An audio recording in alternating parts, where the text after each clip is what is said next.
Do you want to talk about the Meta is letting AI do all the ad work now?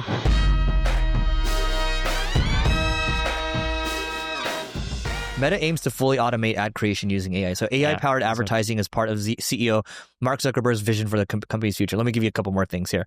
So AI-powered advertising is part of Meta Chief Zuckerberg's grand vision for his company's evolution. Advertising makes up the bulk of Meta's business. It brought in more than 97% of overall revenue in 2024. And what he's basically saying here is in the not too distant future, we want to get to a world where any business will be able to just tell us what objective they're trying to achieve, like selling or getting. Yeah. They just want to run everything and do customer. It for you. Yeah. And the thing is, I think for someone like you or me, or like the companies that we work with, they do want an agency helping them for a lot of these things. But if you're a small business, you would like to have a lot of these things done for you. And I think they might, that's kind of what his argument is. Like, we'll just do it for you and just connect your bank account. Yeah, but I already see a lot of small businesses using AI tools for the creative and letting Meta just run the ads, right? Because they already have AI that helps with a lot of stuff. And you want to know the number one problem when small businesses hit us up when they're using AI to do everything related to their ads? It doesn't perform. It's off. They're just like, we're losing money and we can't figure out how. Yeah. Now, I'm not saying paying a human is going to solve that, because sometimes you pay a human and you just can't make it work because the offer is bad or the product's too expensive. Mm-hmm. Like I've had people come and be like, we sell this kitty litter. It's such an amazing product. And this is our closest competitor. Our product is better because of A, B, and C reason. And I'm like, you're $400 for a kitty litter, and your closest competitor that has amazing reviews that people love is $100 or $50 or whatever. Yeah. And I'm like, I get you have these features, but let's actually survey people and figure out, do they want the features? And then you find out people don't really care for them.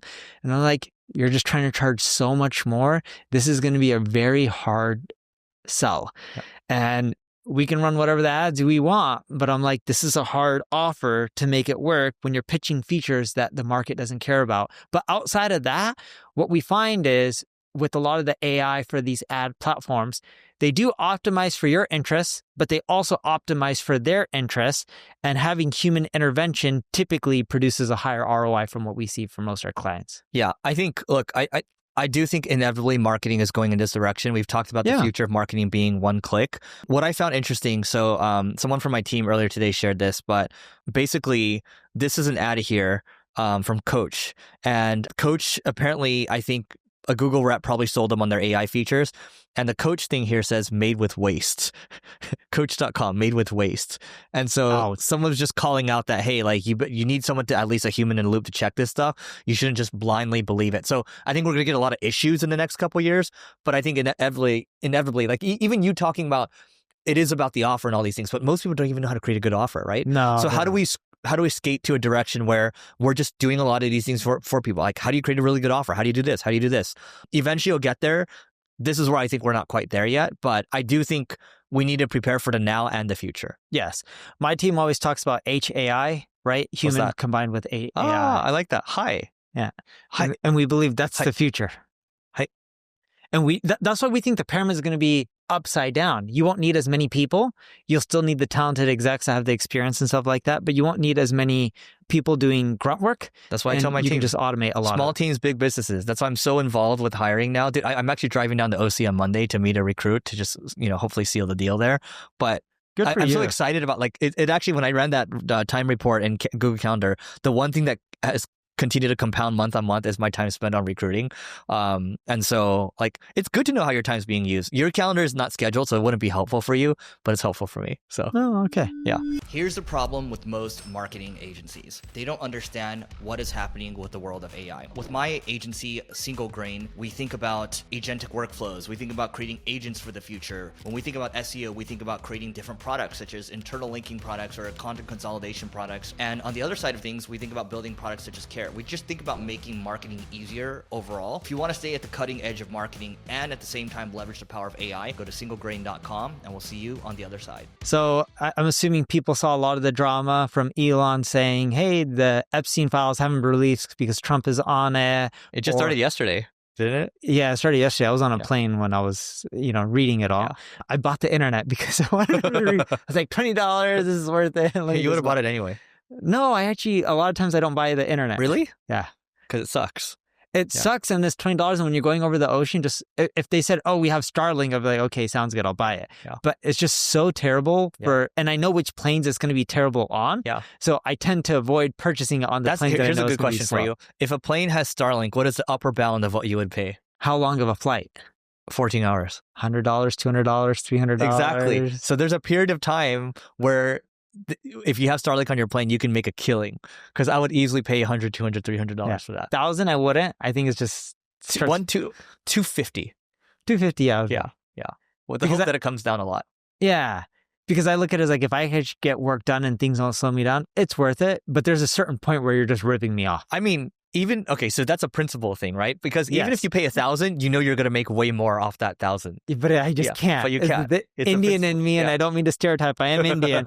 I just can't pay it. It's okay. The Chinese in me wouldn't pay for it either. Dude, it was like today I paid a bill for LLC, and it was $104 for one of my LLCs. And, they had a form, it was credit card, and it autofills for me. And then I saw in parentheses 3% fee. Or e-check, and you save 3%. Yeah. I'm not going to pay the 3% fee. Yeah. It took me probably extra like 5 minutes, and it was a headache, and I couldn't just automate it. I had to log in, and it takes me forever to log into bank accounts because of all the security stuff. This is what we call not able to figure out the value of your time. Because how much is 1 minute of your time? Thousands and thousands of dollars. Yeah, I just can't pay $3 extra or whatever it was for like it. But actually, on the flip side of that, it's important to have these principles because it is how you do everything. And if you decide to cut corners in this area, you'll cut corners in other areas. So I think it's actually more important to keep the principles. Yeah, but my sister has the same problem. We both have it selectively.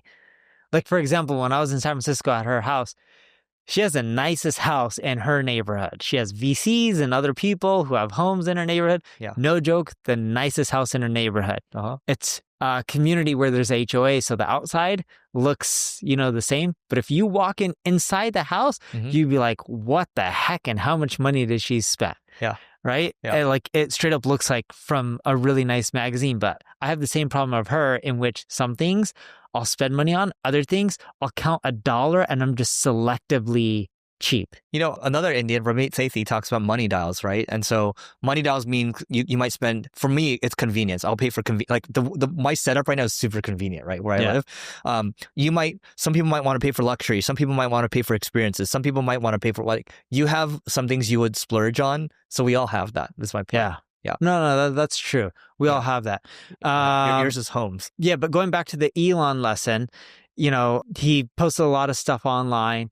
Trump talked about contracts. Elon's like, okay, it's fine. Forget it. You don't need my Starship, or I forgot which dragon thing capsule. I don't know all the names. Yeah. It's like, okay, maybe I'll do it. I'll cool off. Yeah, sure. I'll keep it in there. And I get where Elon's going with this. I think he has mentality. I don't know him. I'm not in his head, but if I had to guess, one, he doesn't care for money. He's publicly stated that, and I genuinely believe that because he'll say stuff that causes his stock to tank and him lose billions of dollars, and he really doesn't care. But two, he also genuinely believes that if I build the best product, like Starlink, compared to my competitors, he's the one who got the astronauts down. Doesn't matter what you think or don't think. And when I say he, I'm talking about his company and the team. Yeah. They went up there, brought the astronauts back when NASA couldn't do it. Yeah. Or Boeing couldn't do it. Boeing or NASA or whoever. Yeah. I believe he looks at business as also, you can't threaten me. I'm the only option. And if you need this stuff, you have no choice but to pay me. But then if you want to talk about like the nuclear option, one of the politicians, senator or congressman or someone or congresswoman or, whoever it was, talked about, we can just take over SpaceX if it is related to national security. There's some clause in there that can allow. I don't think the U.S. would ever go there. But the reason I put in this Elon and Trump topic, it's a lesson of what you shouldn't do online. When you have reputational issues or people coming at you or disagreements, put your stuff all on the side, not on the internet. It's not the place to air your dirty laundry. I just think in most cases, it's going to bite you in the butt versus help you out. You're just better off keeping your feuds and, in business, whether it's legal issues or it's feuds or problems, you see it on like social media where someone can badmouth a company or a product, kill people with kindness. Don't put your feuds online. The thing I'll say is, I think the majority of people do believe that Elon's right. I literally looked at a poll from one of the reporters, Robert Scoble, I believe, and 73%, so thousands of people voted for this, believe that Elon's right. And like his whole thing is, look, right on what? On just making sure that we don't add more to the deficit, right? Yeah, I believe I should pay more taxes. We all support that, right? I think to your point though, I think this could have been handled behind closed doors. And look, Neil and I were not politicians or anything, but I think if you have a feud with somebody, like we know someone close to us who, there's someone attacking them online right now, and those things never end positively. And especially, by the way, when you have two powerful people with two powerful egos like that, they're just going to keep going at each other and nobody's going to give any away. The interesting thing in my mind, so yes, I agree, like, they should keep it on the side. But when Elon said that he would decommission Dragon, I think one of the Dragon spaceships, one guy with like 200 followers on Twitter responded and was like, "Hey, this is not a good idea because what you both are doing for the United States, whatever. Like, it's helpful, and like this is for national security, this is for the U.S. Blah blah blah." And then Elon's like, "That's good advice." Okay. Well, no, he said cool off. You guys should just cool off for a few days and then think about it. And before you guys, and so like you never know, like some random person can just come and save the day, right? But hopefully in this situation, cooler heads will prevail, because I do think that Elon is net positive. He's just trying to help, right? And yes, no matter what you think about him, like he is trying to help. I agree with the statement. Like, I don't want to pay more taxes. I think my tax dollars are misused in the first place and inefficiently used. But I hate to say this, I think we shouldn't get any tax breaks because we already have just too much debt. It's just going to screw up the future of the country. And I know this is a little extreme. When you look at the percentage of taxes generated from people who make $0 to $100,000 a year, it's actually pretty slim.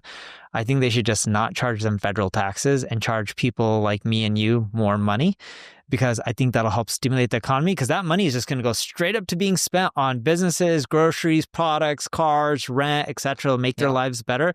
And if we pay a little bit more, all right, I think that's okay. We can afford it. And I really do believe that'll help the lower class, income class, just do better in life and be more comfortable, and it's just, and I think that's a way to help stimulate the economy a little bit more. And at the same time, not add deficit, but I don't think they will do that, because my opinion on that is probably really unfavorable for a lot of people in power. I just remember one time that I kind of got into it with someone online. This is the only time, actually. I do troll people in my YouTube comments. So like I do that for fun. Like they'll say something and I'll call them something back. But that's for fun. But there's one guy that invited me to speak at an event, right?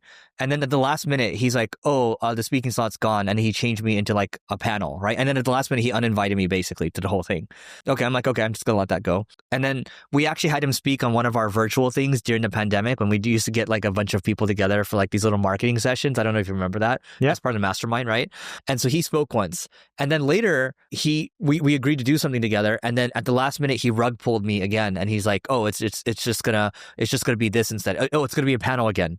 Right? It was solo and then it became a panel again, right? Yep. And so I'm like, man, this guy can't honor his word. So I like, for whatever reason, I was not having a good day. So I got pissed, right? And so like I basically called him out. But what did I do? Absolutely nothing. And in fact, we're not talking anymore.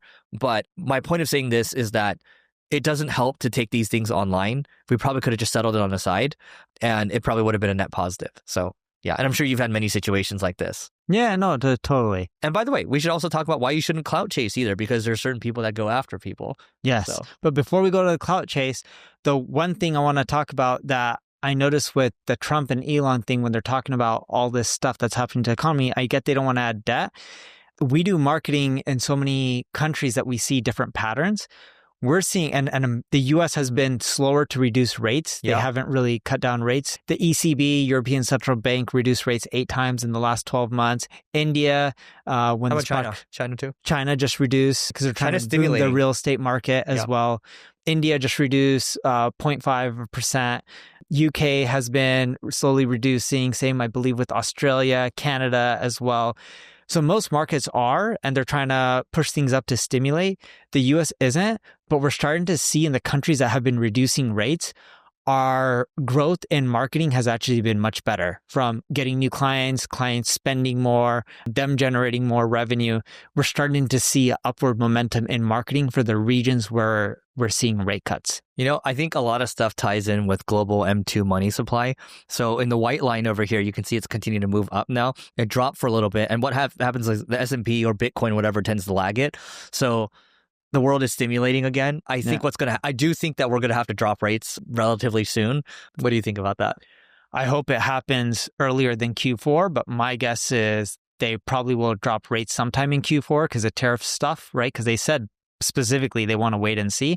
I'm hoping maybe Q3 if we're lucky. Yeah. Because we're pretty much almost done with Q2. Yeah. So I think, look, your point here is that marketing is picking up in countries where rates are getting cut. And what is your foresight on the economy? I think we won't see a better economy till, at least in the United States, you're looking at more towards end of 2026. End of 2026.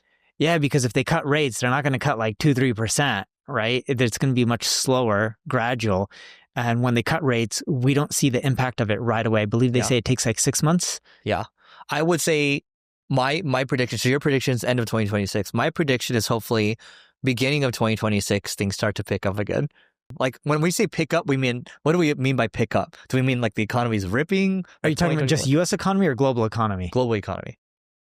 I would say sometime in 2026 is, I don't think the economy is going to be ripping like it was during the COVID days. Not 2021, yeah. Yeah, but I think it's going to be in a much more steady, growth-oriented and a healthy way for private businesses. Yeah. And the reason I say private businesses, a lot of government-owned businesses have been growing in headcount, spending. A lot of private businesses have actually been shrinking. Yeah. Yeah, I mean, even the governments are shrinking. At least now, because of IRS, 18,000 people. That is it for today. Please don't forget to rate, review, subscribe, and we'll see you tomorrow.